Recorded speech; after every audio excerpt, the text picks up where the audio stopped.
नमस्ते मित्रों, आप सभी का स्वागत है आपके अपने चैनल पर। आप सभी से आग्रह है कि आप अपने इस चैनल को लाइक एंड सब्सक्राइब जरूर करें। वीडियो पूर्ण देखें क्योंकि पूर्ण देखने के पश्चात ही आपको पूर्णता का बोध होगा।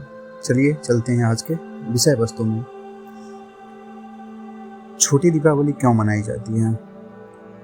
हम सबने सिर्फ दीपावली का नाम सुना है, लेकिन दीपावली से एक दिन पूर्व का जो दिन होता है, जिसे चतुर्दशी अथवा नरक चतुर्दशी भी कहा जाता है, इसको छोटी दीपावली भी कही जाती है। नरक चतुर्दशी को कई लोग छोटी दीपावली के नाम से भी जानते हैं। यह हर वर्ष नरक चतुर्दशी कार्तिक अमावस्या से एक दिन पूर्व आती है। इस दिन का हिंदू धर्म में काफ़ी महत्व है और नरक चतुर्दशी के दिन कई तरह के पूजा किए जाते हैं।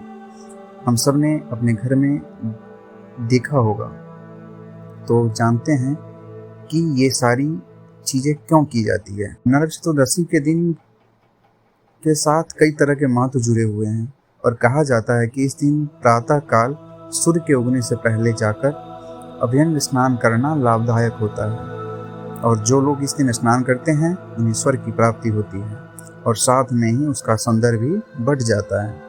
इसके अलावा इस दिन शाम के समय यमराज जी की पूजा करने के भी चलन है। इससे अकाल मृत्यु भी टल जाती है। इसके बारे में हम लोग जानते हैं। इसकी बहुत सारी मान्यताएं हैं।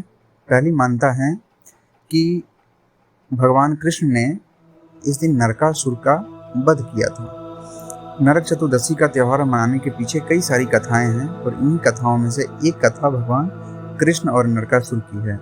हमारे पुराणों के मुताबिक नरकासुर धरती माता का पुत्र हुआ करता था और उसने धरती पर आतंक मचा रखा था। भगवान इंद्र ने भगवान विष्णु से इस दानव से लोगों की रक्षा करने के गुहार लगाई।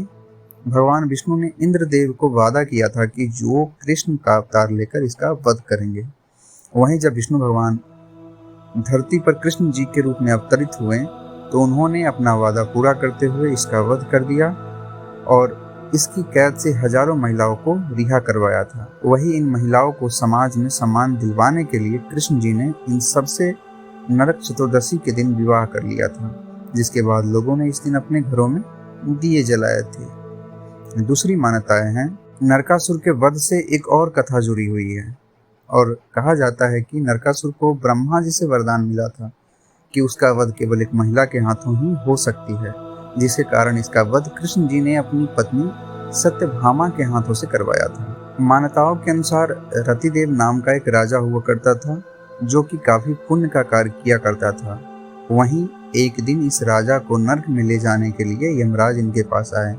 वही यमराज द्वारा नरक में ले जाने की बात जब रतिदेव को पता चली तो वो हैरान हो गए और राजा ने यमराज से कहा कि उन्होंने कभी भी कोई गलत काम नहीं किया, तो फिर उन्हें नरक में क्यों भेजा जा रहा है। वहीं रतिदेव राजा के इस प्रश्न के उत्तर में यमराज ने उनसे कहा कि एक बार उन्हें अपने घर से एक भूखे पुजारी को खाली पेट भेज दिया था, जिसके कारण वो नरक में जाएंगे। हालांकि रतिदेव ने यमराज जी से एक और जिंदगी मांगने का गुहार लगाई और यमराज ने उन्हें 1 साल का समय अवधि और दिया। 1 साल का समय मिलने के बाद महाराजा साधु संत से मिले, नरक न जाने का जुड़ा हुआ उपाय मांगा। वहीं साधु संतों ने महाराजा को नरक चतुर्दशी के दिन उपवास रखने और भूखे पुजारी को खाना खिलाने की सलाह दी थी ताकि वो नरक में न जाएं। भगवान ने जिस दिन नरकासुर का वध किया था उस दिन चतुर्दशी तिथि थी और इसलिए इस दिन को नरक चौदस कहा जाता है। वहीं यह दीपावली के एक दिन पहले आती है तो इसे छोटी दीपावली भी कही जाती है। इस दिन अभ्यंग स्नान किया जाता है और ये स्नान करने से पहले चिरचिरी के पत्तों का स्नान करने वाले पानी में डाला जाता है और फिर तेल, चंदन और उबटन जैसी चीज़ों से स्नान किया जाता है। वहीं दक्षिण भारत में इस दिन लोग जल्दी उठकर पवित्र स्नान करने के बाद कुमकुम और तेल का लेप बनाकर उसे अपने माथे पर लगाते हैं, जबकि तमिलनाडु राज्य में कुछ समुदाय के लोग इस दिन लक्ष्मी माँ की पूजा भी करते हैं। वहीं पश्चिम बंगाल के लोग इस दिन स्नान करने के बाद माँ काली की आराधना करते हैं।